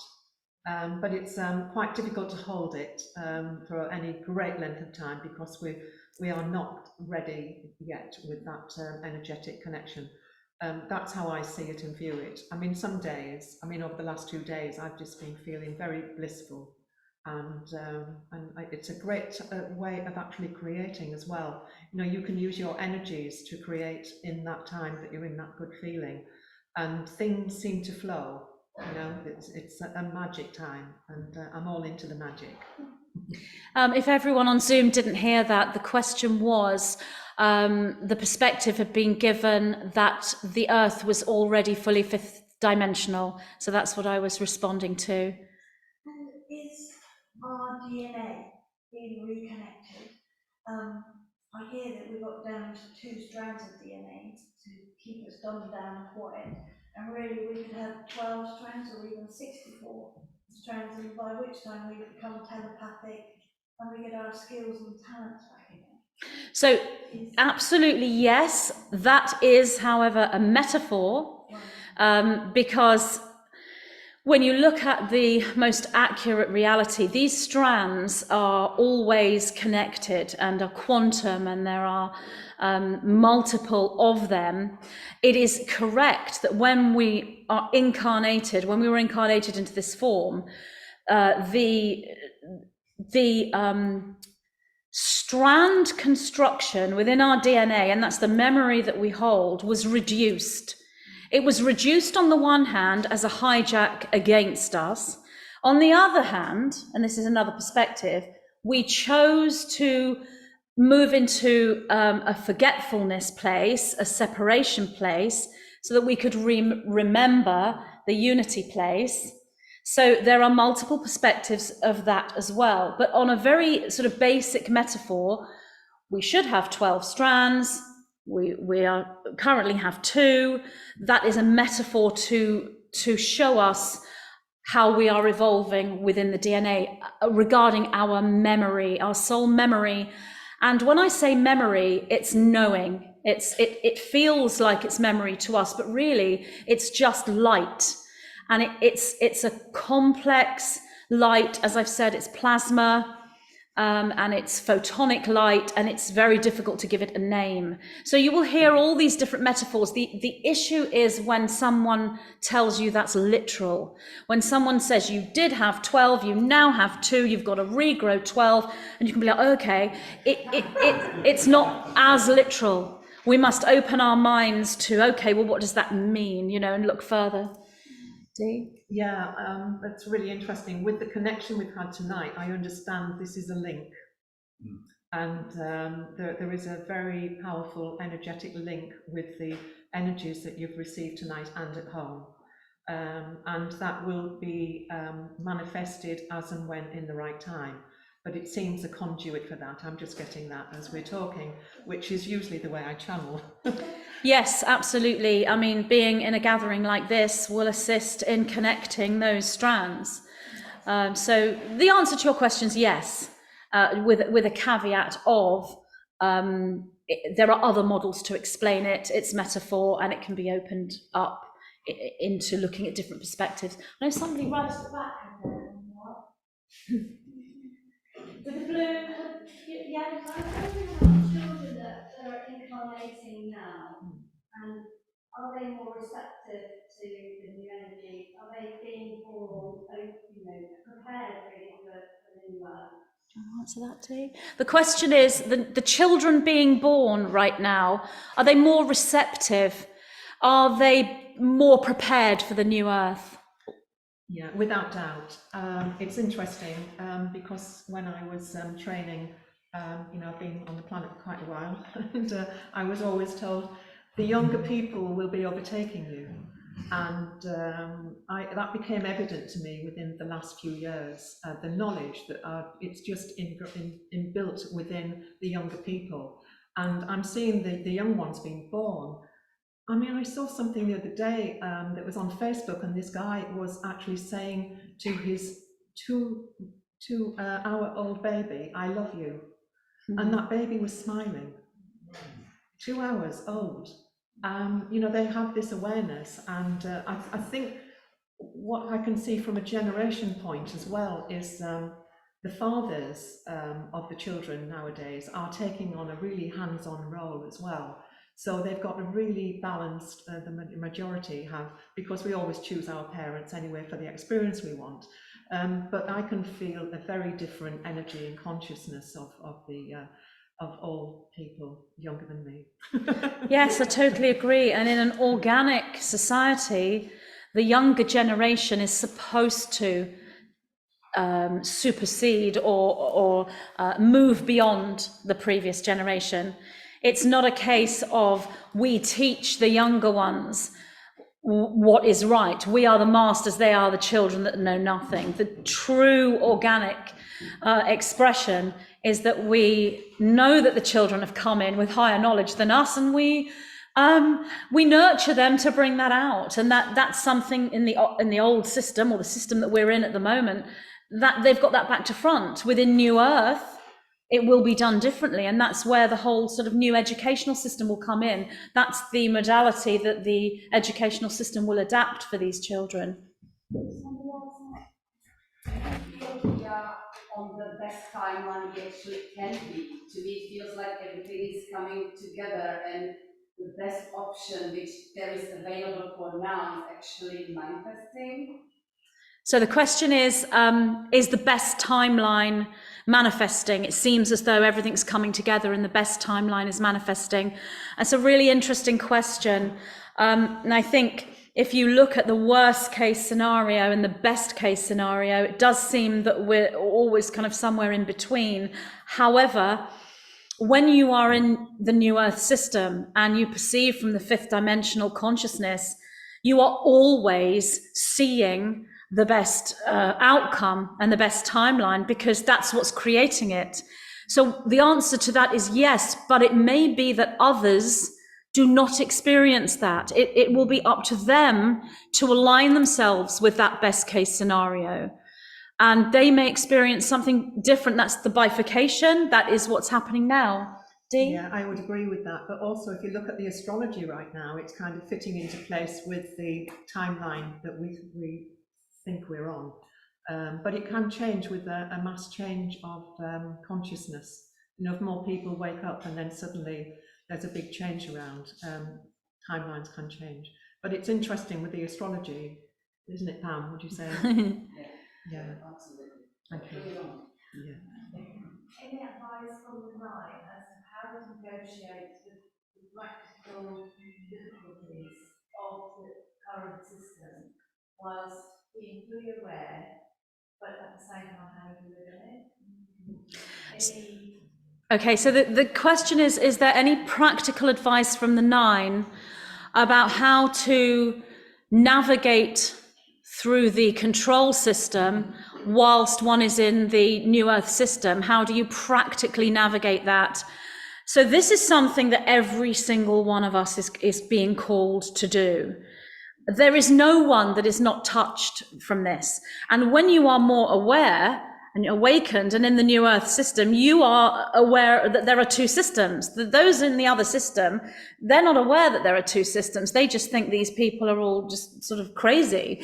You know, that they don't see it as a system. They don't know what's going on. So how do you navigate? I mean, that's a really, really good question. The nine, have they given me practical? I'm just trying to think of a practical example of, I mean, talking to them helps me. So if I'm in a situation, I put my spiritual knowledge into practice and look at the different ways that I could deal with something, making a decision, looking at the different outcomes of what that decision may be, knowing that when you are lining up with the best timeline, the ascension timeline, if you will, the timeline for New Earth, knowing that you will bypass a lot of this control structure.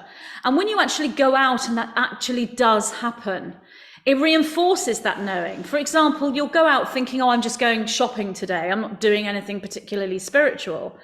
And you'll be in a shop and you might be surrounded by people all in the old system mulling about their business. And then you happen to meet one person who is exactly where you are, or your appliance, your washing machine breaks down and the person that comes to fix the washing machine starts talking about something in the truth system or the aware system. You think, how was I brought into alignment with an awake washing machine plumber? The person who delivers your shopping when you have your shopping from Waitrose or Tesco, and he happens to say something to you that is, wow, is he an awake individual? You do line up with that. But practical advice is really just, for me, it's about keeping those emotions in check. It's about keeping the vibration high, the emotions high, and not beating yourself up when that doesn't happen. You know, in the spiritual community, there's often a belief that if you aren't feeling well or something negative has happened to you, then you're not like following your path. So don't beat yourself up if you do fall ill or if you got angry with someone or something upset you.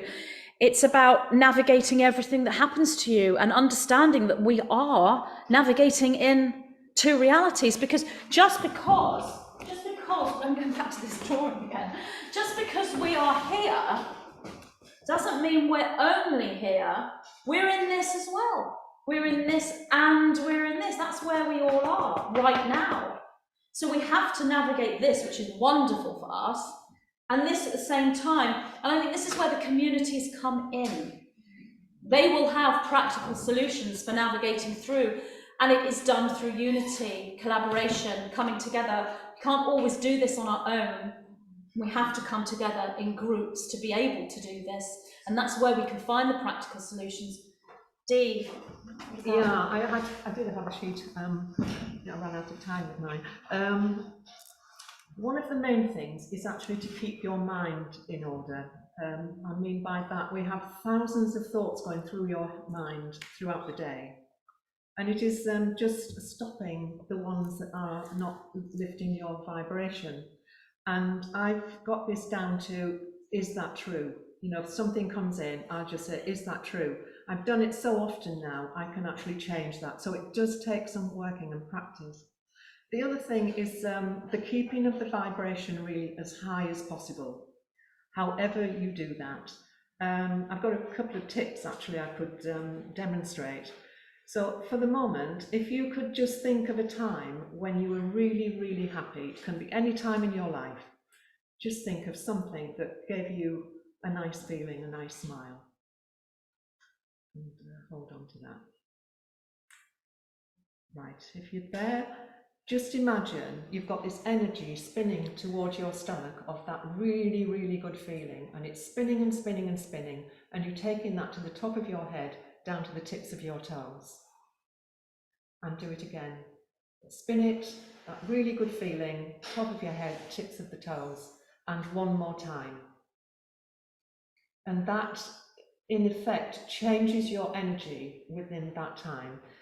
Equally, if you're, say, watching TV or something, we all get these thoughts coming in, don't we, now and again, you know, that we did something maybe 20, 30 years ago where we're really embarrassed about, and then just spin that energy away.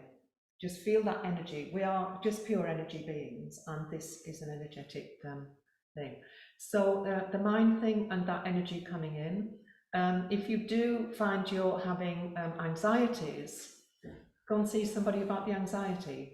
But the big thing is to go into meditation as much as possible, and just ask yourself, you know, ask yourself that question. You have all the knowledge in them, and the more that you actually do that, you'll get those practical answers. So basically, it is keeping your vibration as high as possible, and that also has a feeling of well-being. You know, however that is, music, walking, talking to a friend, and these groups. You know, it's wonderful that we have these connections. Amber, was there a question on Zoom? There is, 1 second. Yeah, I have, I think it's a lady actually that says George is asking if the new technology is coming soon to avoid having a current hospital operation. Are we going to get the right technology? Is she talking about med beds? Is that the sort of technology? Well, is there going to be some form of technology to avoid having to go to hospital? So I have asked the 9 this so many times because I get so many questions, like when are the med beds coming, and you will see some individuals on YouTube or on social media saying med beds will be here next week, and everyone's like, yay. I asked the 9, when are the med beds coming? When's the technology coming to assist people with medical situations and want to just sort of jump in a med bed and heal them? And the 9 said, when humanity, what did they actually say? When humanity is at the point where they no longer need a medbed, that is when the technology will come. Because if you keep saying, when's the technology coming? I'm ill, you know, I need to sort myself out, I need to get healthy again, give me the technology. You are in resistance to not having that technology. When you get to the point where you can say, okay, I'm ill, what shall I do? How can I deal with this? Where is this illness taking me? What's this health condition teaching me?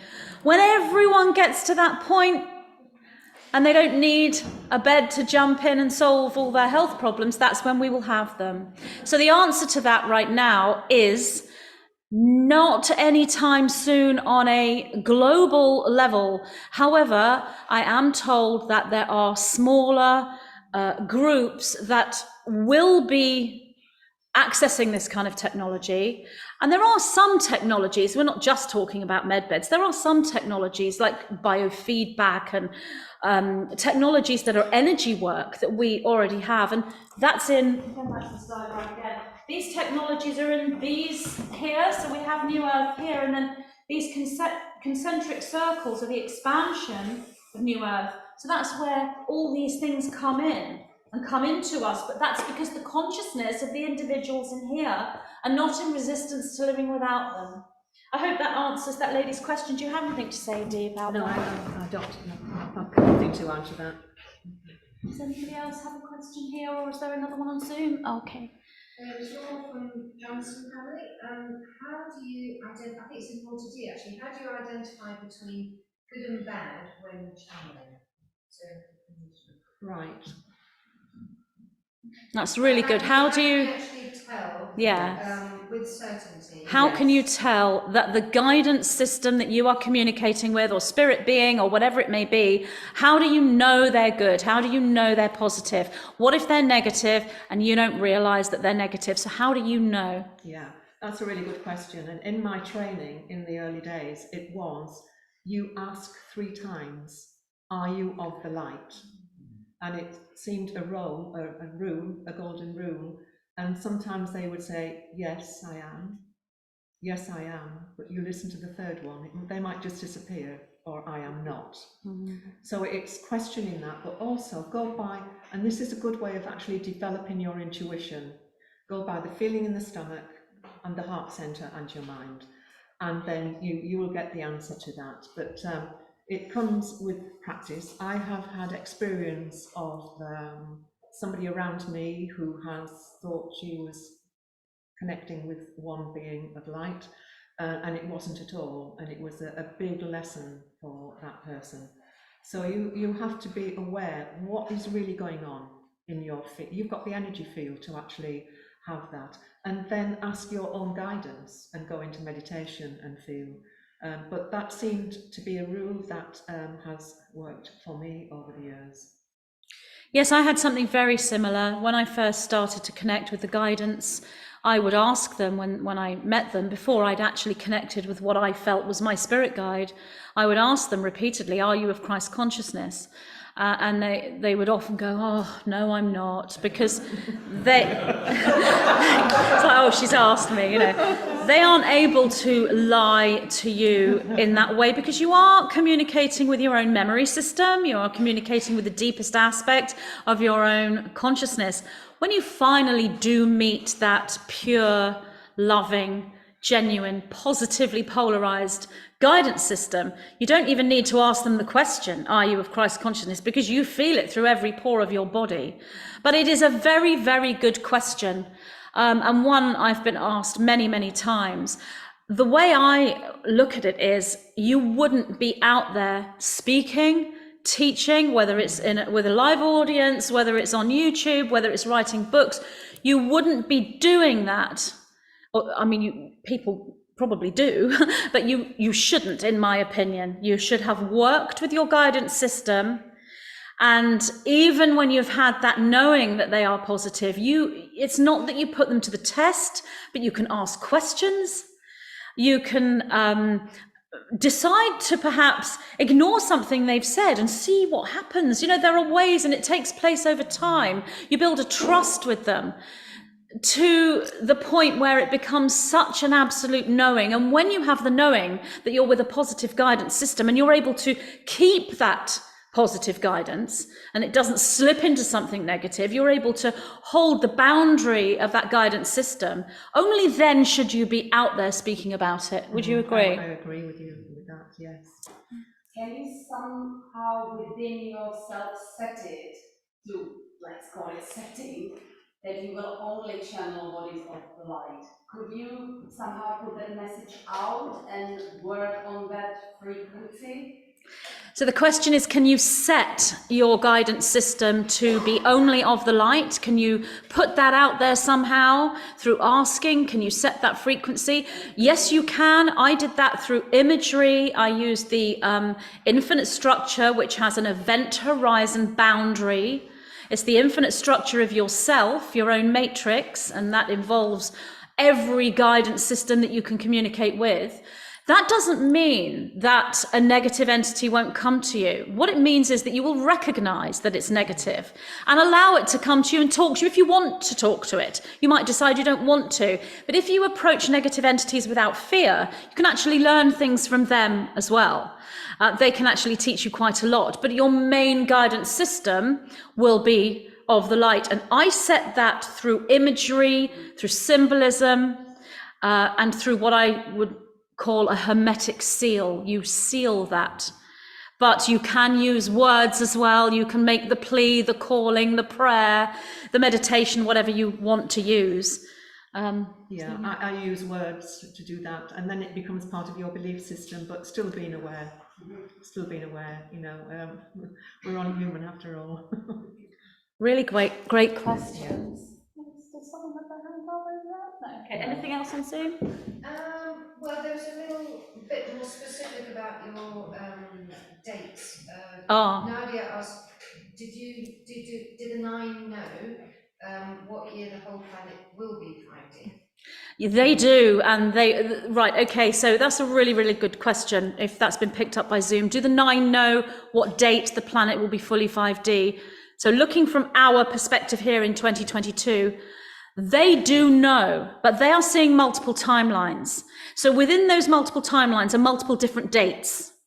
So they know the playouts and the timelines that are available, and they know the most probable. Have they told me? No, they haven't. And the reason why is because I'm being asked this question so many times. The answer is when. When will we be fully 5D? And it's the same as the med beds. We'll be fully 5D when we all no longer are asking, when are we going to be fully 5D? I know that sounds crazy, but it's all about resistance. We must let these questions go and breathe and trust without needing the date. That's the answer from the 9. So that's what. Yeah, well, that's the 9. Yeah. That's the 9. Yes. Hi. It's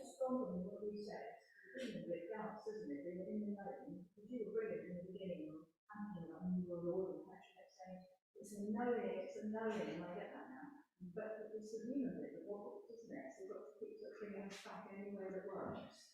Exactly. Surrender it when I fear, because I don't know about anybody else, I find it really hard sometimes on my own with other people aren't the same. It's a feeling of that hole. And then it just goes whoosh. And you've got to reach out for more and more. And if you're struggling with something, I found that if you ask it for someone else, because you're not attached to it, you can get answers to each other. Yes. If you're attached to it, you can't meditate. Ask them for you, ask for the friend, and you'll find a friend. Exactly. So that wasn't a question necessarily, that was a statement, which is exactly what we're saying, which is absolutely true, which is we might have that knowing, but it's not always easy to bring that into our own physical experience. And did you have anything to say about that, Dee? No, that was fine. Thank you. Trying to paraphrase what you said to the Zoom. It's really hard. Any more questions? Are there any questions on Zoom, Amber? We need to maybe clarify a little bit about the communities, or just living life amongst the others, but working with the Christ consciousness and aspiring to be 5D. I just responded by saying it's what you've described on the paper. Yes. You know, they are communities, but they're within that. Yes. Exactly, and these communities are going to occur all over the world. It's really interesting. The 9 said to me that with the seeding, there are multiple different areas that are seeding different things, but there are 5 main seedings across this planet. And they haven't told me 3 of them or gone into what those 3 are, but 2 of them I'm aware of, and that involves America and what's being seeded there, and the United Kingdom and what's being seeded here. So whilst there are other countries involved, I think Germany is one of them. I'm not sure about the other 2 yet, because I haven't gone into this with them. And because I am in the United Kingdom, I'm interested in what's occurring in this country. And because a lot of the people that follow my work are in the United States, I'm very interested in what's happening in the US as it's affecting the world. So what they've told me is the seeding for New Earth regarding the political structure, the new political structure, and within that, a financial structure, is being seeded predominantly from America. That's where it's coming from. Here in the United Kingdom, the seeding is to do with the spiritual energies within the geology of the land and the area that is coming from, first of all, as the beginning seeding, and then that will spill out to the UK, is here where we are in the south of England, running across this, Jurassic Coast, New Forest, Bournemouth, Southampton, this area down to Glastonbury, along this Michael Mary line. This is where the spiritual seeding is occurring, which is why I chose to ask the 9 about the New Earth seeding, because we are seeding it right here geologically in this area, as well as what we're doing planetary wise. And as I said, there are other seedings in other parts of the earth for different things, and I need to look into that more. But what we're doing here is the spiritual seeding, and a lot of this is to do with the land, the stones that we have, the ancient culture, the memories that are within the stones, within the land, and these ley lines that we have that have recently, since the Lion's Gate this year, have sort of freed, that there were certain blocks within them for many, many years, put there specifically by the darker structure through their magical workings, their dark magical workings, because we have so much light now within the New Earth power and the fifth dimensional consciousness. We've freed up a huge amount of energy in the ley lines, the dragon lines, within the south of England. So we're seeding this New Earth energetically and physically and geologically here in this country on a spiritual level. And on a consciousness level, it's actually going there, because we're doing it here. It's quite big in this area, isn't it? And it's, I'm being told, it's like the 100 monkey syndrome.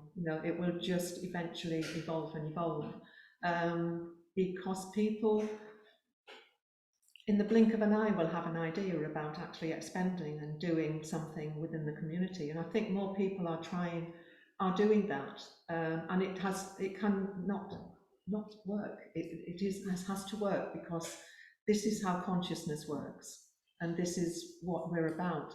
We're working from the heart place now, and this is what we're looking after each other, and we are going to be needed very much so when people start to wake up and wonder where they fit in. So we can be non-judgmental and look after the people. Gina and Elizabeth are both asking, what can we do to help our children understand all of this? All of the above. What can we do to help our children understand all of this? That's very similar to the question we had earlier about the children. A lot of them have innate understanding, and they will be telling you the answer. They will be telling you naturally about it. But for children that are asking questions, I think what you have to do is use metaphor, and story is a really good way of communicating with children, and actually look at the level of the child's intelligence. Where are they? You could have a 3-year-old that is able to understand more than a 10-year-old. So you do need to look at your child. You need to know your child. You need to know your child's rhythms and what your child is able to understand, and using parable, story, metaphor to teach them. I personally, probably, if I was in charge of a child now, I would allow them to just witness what's happening, be around.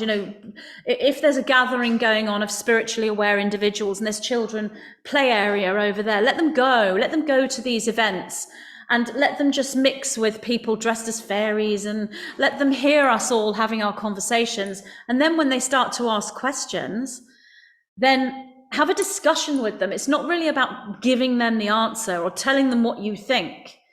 I always said to my children when they were little, this is what I think, but you might think something different. It's all about the child.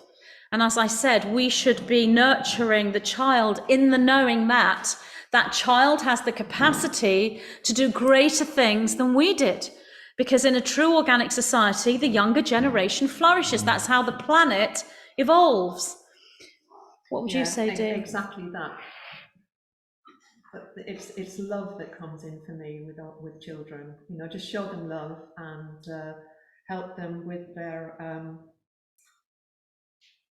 development of whichever way they are looking. I'm thinking of my grandchild who's 7, and they are completely different children now. They have this magic about them that they know.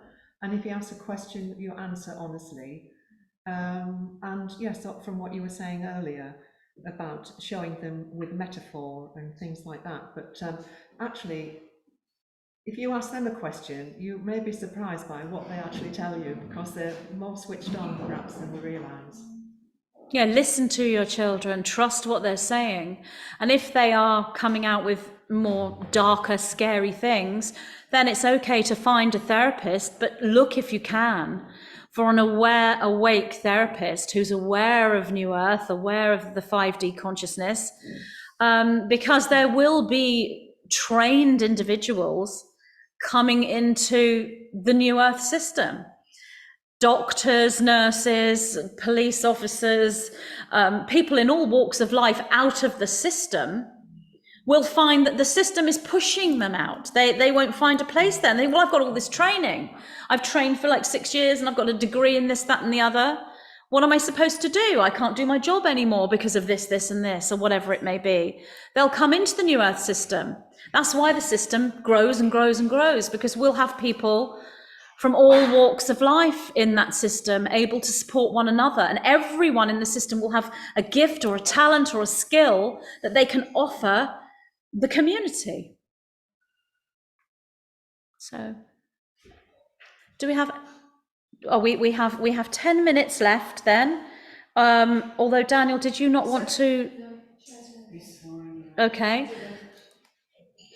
Any more questions? Because I know that the bar is open, or the cafe is open. Yeah, bar. Go and all get drunk now. No, the cafe is open for drinks and snacks, I think, till 10. So we can all sort of go in there and talk and carry on our Q&A privately and have discussions and network. Yes, at the back. Hi. Thank you for and I wonder if anything about the Queen was there? Oh. Whoa, we've gone. Cut the Zoom feed. No, it's fine. One of the big controversial questions. So, all right, stop. I've got my husband there shaking his head. Reiterate. Okay, so the question is about, and what I'm saying to the Zoom audience as well as to everyone here, what I do on my YouTube channel is I discuss fiction and I talk about fictional stories. I am writing a novel and I discuss characters. So someone's asking me about my novel, about the Queen Fairy in the novel, and if there was anything to say about the Queen Fairy. In the new chapter, I'm writing about the Queen Fairy. So do you have any specific questions about the fictional novel? About the Queen Fairy? Well, many, but what are the special moments or important parts that we need to know to keep us in balance? Okay, so from what I've been told, is this fairy queen who lives in a village with lots of other fairies.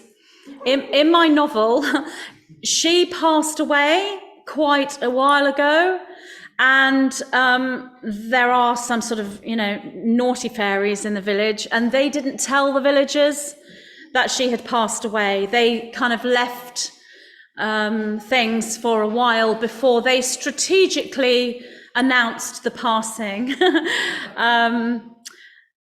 What else would be said there? In the novel, there is a sort of different areas, different domains, and one of the domains is called the UK domain. And within the UK domain, there is an area called London, and that's where the Fairy Queen is going to be paraded. People laughing at me. I'm trying to keep this straight.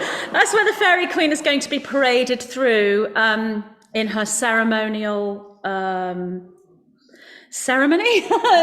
procession.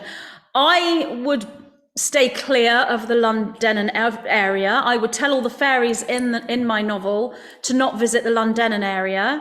It's not that there's anything definite, but it's not a good place to be because they might be flying flags there. Some of those flags might not be real flags. and the energetics is not necessarily conducive to an ascending fairy.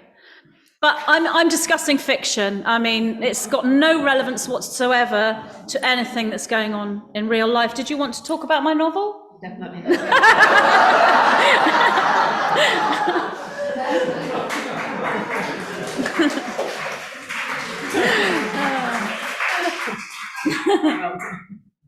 Oh gosh. Yeah. Censorship. That's part of the old system, but it's still there. I would just like to say to everyone here, you're amazing.